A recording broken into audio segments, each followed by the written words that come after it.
Hi everyone, Canoopsy here. This is the iPhone 12 Pro Max, the iPhone that pushes everything to the absolute limits. From the display size to the battery capacity and the cameras, you're getting a lot of phone. But is it too much? Well, this is my review.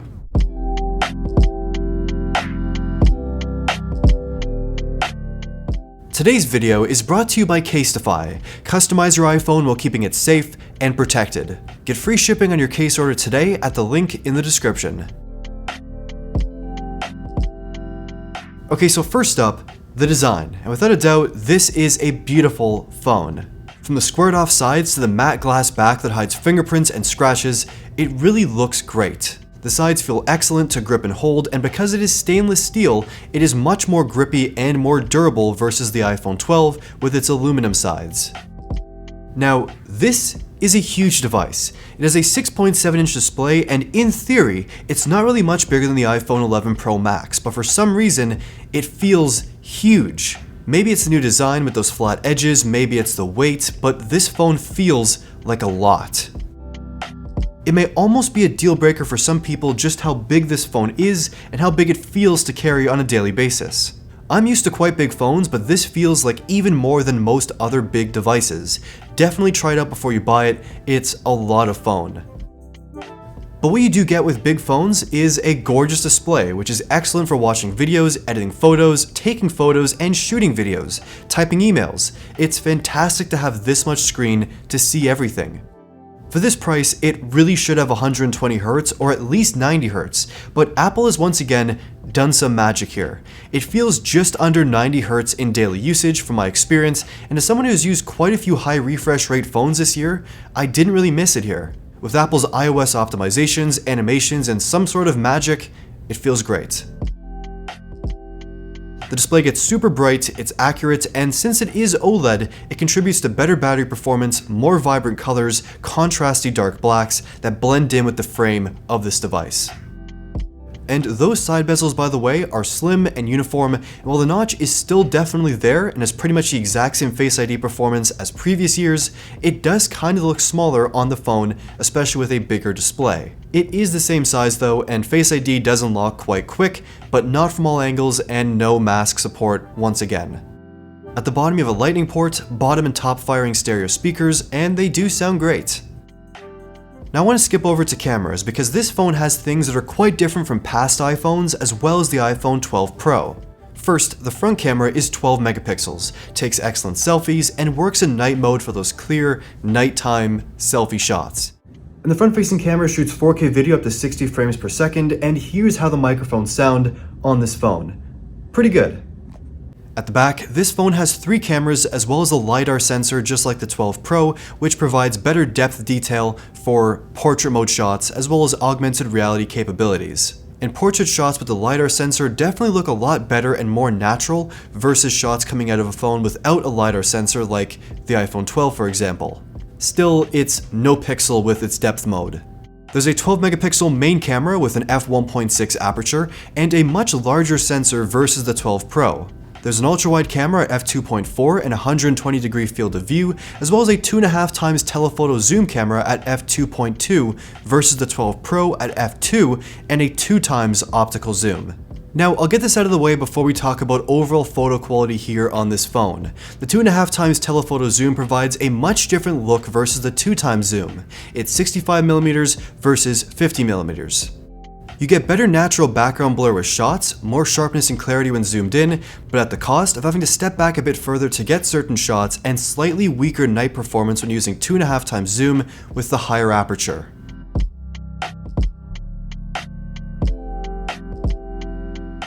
Personally, I prefer the 2 times zoom for photos and videos, but that's just me. The 2.5 times zoom does look great. With daily camera performance, photos are stellar, with excellent dynamic range, color accuracy, sharpness, and consistency amongst the different cameras. Taking photos with this phone is fun, reliable, and straight up excellent.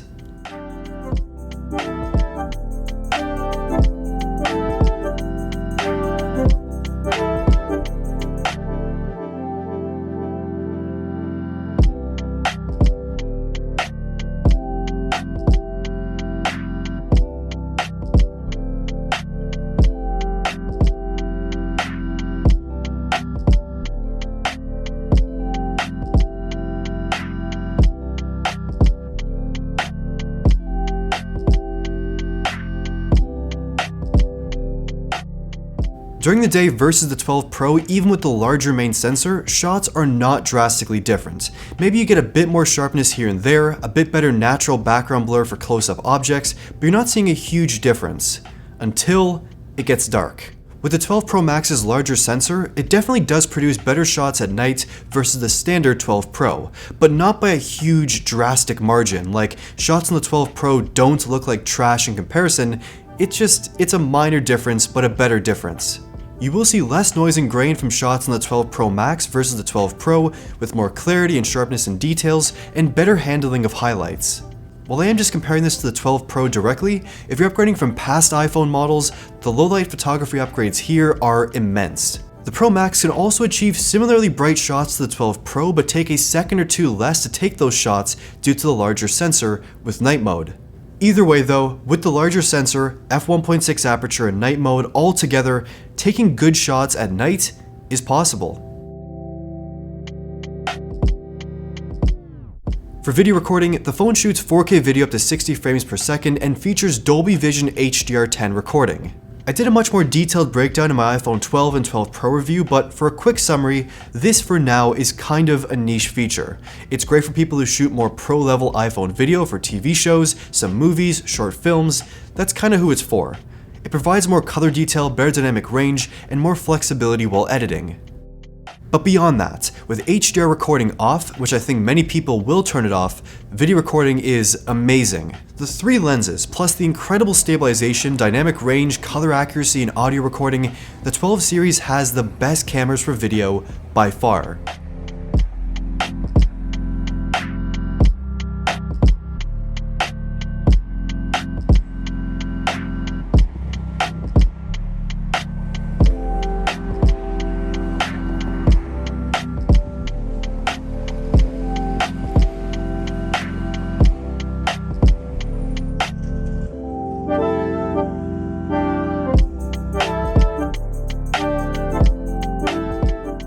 And for video recording at night, quite similar to the photo taking capabilities, there's definitely less noise, more clarity in shots, and stabilization with sensor shift is a little bit better, but not by a huge difference from my testing.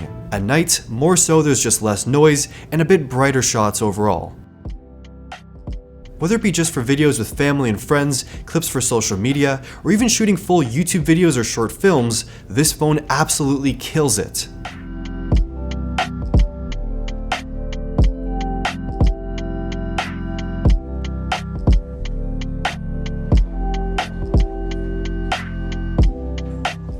Now, performance on the 12 Pro Max is excellent as it is with pretty much all the 12 series iPhones. This phone is insanely fast in its daily usage with the Apple A14 processor and 6GB of RAM. With multitasking, swiping around, opening apps, there's no delays. It's all instant. Even with no high refresh rate, this phone still maintains the buttery smoothness, which is stellar. You can play games, edit videos and photos, do really anything on this phone and it'll feel smooth. And it'll likely feel this smooth for years, and also get software updates for at least 5 years or so as well. So if you're paying for a phone this expensive, at least you're getting all the newest features a few years down the line. In terms of battery life, actually using this phone, I'm quite a heavy user. That's why I tend to go with the biggest iPhone, which has the biggest battery. I use my phone all day with a mix of 5G and Wi-Fi, taking calls, using social media, watching videos, taking photos, and the battery on this phone is good. It gets me through a full day of my regular usage from around 6 AM till around 10 o'clock at night, when I have to stop and charge the phone with a lightning cable, Qi wireless charger, or the MagSafe charger. But versus the 12 Pro I was testing before using this phone, I didn't really see much of a drastic difference in usage time, but I certainly feel more confident using the Max all day versus the 12 Pro. It does last.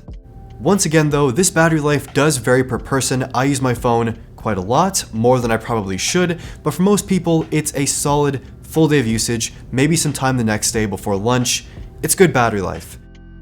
Okay, so iPhone 12 Pro Max. It starts at $1,100 US or about $1,500 Canadian, and it's $100 more than the iPhone 12 Pro.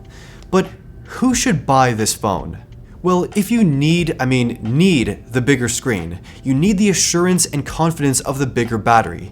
You want every photo and video, no matter the condition, to be the absolute best it can be on an iPhone, then go with the 12 Pro Max. More is more. But here's the thing. sometimes more can end up being too much. This phone is a lot to handle, and honestly, after using the 12 Pro and switching to the 12 Pro Max, I didn't see much of a difference for me to want to spend the extra money and deal with the extra size and weight of this device. The 12 Pro is kind of the perfect middle ground in terms of its usability and display size. And the differences I mentioned earlier between these two phones are not huge. Sure, the camera's a bit better, the battery's a bit better, the display is a bit bigger, at the cost of the phone being a hell of a lot more to carry and use on a daily basis. I don't know if the size here is worth it. So reflect on the features I mentioned throughout this video on the 12 Pro Max. Really decide if those extra features are worth it for the extra size of this phone. Also, if you can, try out the phone in the store. Really see if it's too big or it's a good size, and see if it can really fit into your life. But if it turns out you really just can't deal with the size and usability of this phone, just know that the 12 Pro and even the standard 12 are still solid options that don't take away much of the great experience here. They just aren't as massive as this monolith of a device. Today's video was brought to you by Casetify with their slim, protective, and beautifully customizable cases. These cases are just 13mm thin, but still feature excellent drop protection with shock-absorbing Qi tech protecting all the corners, making the cases 6.6 feet drop-proof. While they are incredibly durable, the cases are also minimal and clean. Literally. They actually feature an antimicrobial coating to keep your case germ-free, and they're made with partially recycled plastic, so it's better for the environment. And don't worry, these cases will work with MagSafe, Qi wireless charging, and all of your current cables and accessories thanks to the large cutouts. Casetify's cases are fully customizable to really make them your own on the Casetify website. Personalize it as much as you want, go crazy. Go to casetify.com/Canoopsy to get free shipping on your case order today. And thanks to Casetify for supporting my channel. So what do you think of the iPhone 12 Pro Max? Let me know in the comments down below, and also, a huge thank you to my friends Finn and Liam for these incredible custom Apple Nike Air Force Ones. You've seen them throughout the video. These are such a sick pair of shoes. Thank you so much, guys. Be sure to subscribe for more videos like this one, and also, if you feel like it, hit the join button next to the subscribe button to become a channel member today. We have some great perks, access to my custom wallpapers, and more. Check it out, and a huge thank you to all my current members who are absolutely amazing. Thank you all, and thank you for watching.